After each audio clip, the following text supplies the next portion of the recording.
Pa zaenkrat ali pa fantek. Jasno, da ne vemo.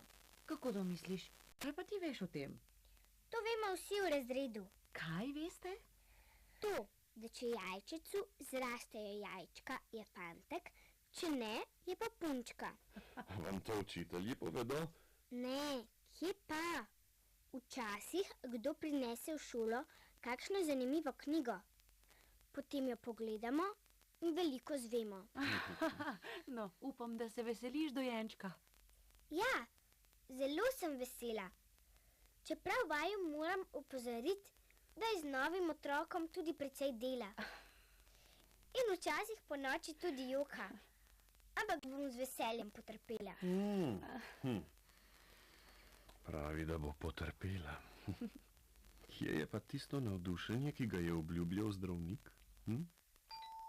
Štefan, pojdi pogledat, kdo je. Prav. O, Egon, pozdravljen. Dober večer. Dober večer. Stric Egon, dober večer. Kaj je pa tebe prineslo? Kaj neki? Tista tvoja dateljnova koščica. Pri nas nismo mogli ugotoviti, kateri vrsti pripada. Zato sem jo prežagal na pol in poslal polovico na inštitut v Tunis. Tam je največji raziskovalni center za dateljne. In danes sem dobil odgovor. Ja? In kaj so povedali? Da je to koščica neke do zdaj še nepoznane vrste. Zdaj vas pa lepo prosim, da mi poveste, kje ste jo dobili.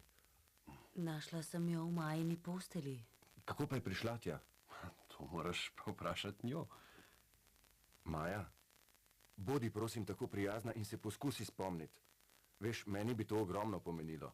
Vem, stric Egon. Povej, Maja. Povej stricu Egonu, kje si dobila to dateljnovo koščico.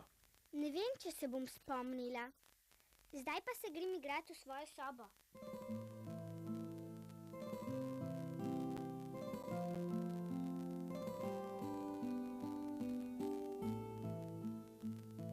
Ah, ti odrasli. Kar naprej nekaj sprašujejo. Če jim odgovorim, pa ne verjamejo in se mi celo smejejo. To je moja skrivnost. Tudi odrasli imajo skrivnosti. Zato jim ne bom povedala. Nič jim ne bom povedala.